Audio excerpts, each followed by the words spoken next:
Hello guys, what's up? Ngayon ay gagala tayo kasi holiday natin. So, andito ako ngayon sa Samshuipot train station at pupunta kami ng kapatid ko sa Dragon Center para kumain ng tanghalian. So, dito mga guys, mag-exit tayo sa exit C, exit C1. Sa mga hindi pa marunong pumunta sa Dragon Center, pwede nyo panoorin ang video na ito. Ayan, Dragon Center Exit C. And then pagpunta natin sa Exit C, may C1 and C2 kasi yan. So yan, hanapin natin ang Exit C. Ang bagal naman.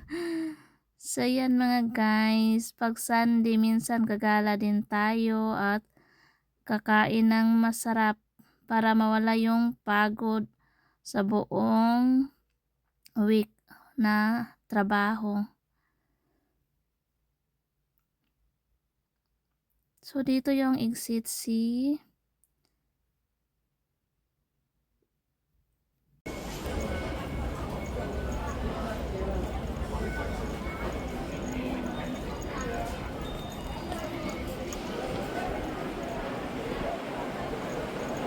So ayan guys, nakita niyo yan, exit C, Dragon Center.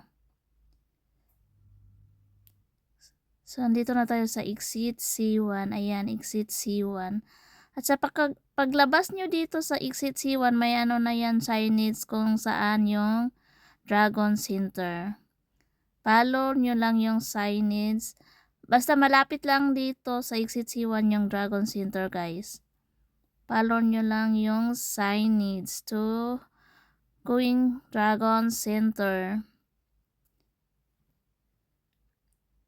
Maganda dito sa Samshuipot mga guys, kaso may ibang exit dito na sobrang crowded. Exit B, sobrang crowded.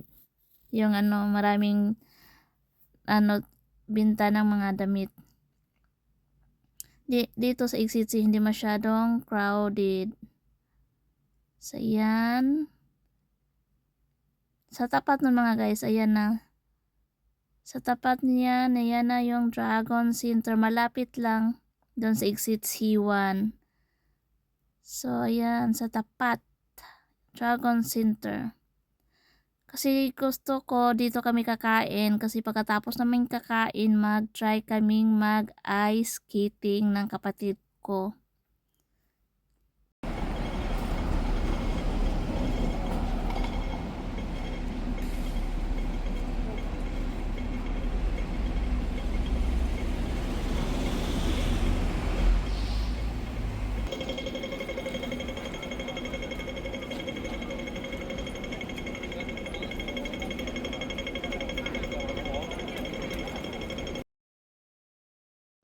At ayan guys, papasok na tayo dito sa Dragon Center at may Christmas decor pa sila, hindi pa nila tinanggal.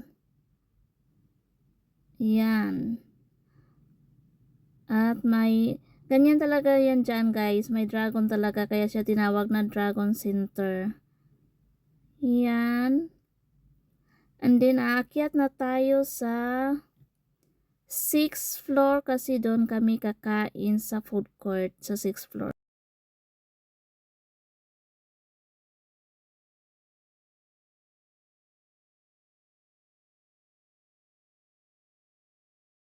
Pero may every floor dito sa Dragon Center guys is my food court. Pero doon kami sa 6th floor.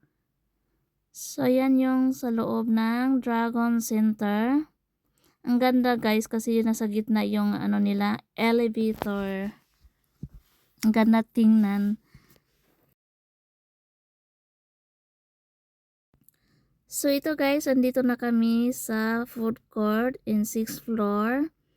Naka-order na kami nito, tapos nagantay na lang kami ng order namin. Ayan, video muna tayo. Maraming kainan dito guys sa 6th floor. Sa food court.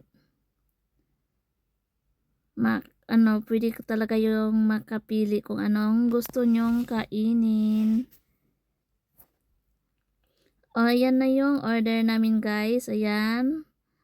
Biryani at saka ito naman beef doner kebab, ayan.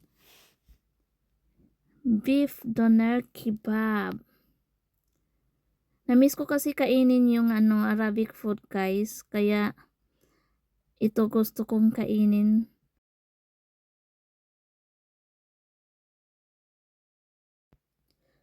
At ito naman siya guys, it's meat quesadillas. Sobrang sarap niyan guys. Meat quesadillas. Ayan, kainan na. So ayan, pagkatapos namin kumain, andito na kami sa ice skating guys. First time namin, kaya gusto ko talaga mag-try. Ayan. Dito lang yan sa Dragon Center din sa 7th floor. Mas mura dito kaysa doon sa Kolontong, doon sa mall sa Kolontong meron doon 85 doon. Dito naman it's a $41 yung 3 hours na yan. Kaya mas mura dito. Kaya dito ko gustong mag-try ng ice skating. Ayan mga guys, feeling magaling pero parang penguin naman naglalakad. Dahan-dahan lang hanggang sa magaling talaga tayong mag-ice skating. Ayan. Sobrang mga magaling iba dito mga guys. Kasi may mga coats. Kaso mahal ang yan bayad. Per hour din yung bayad niyan. Kaya magsariling sikap tayo mag-practice ng ice skating.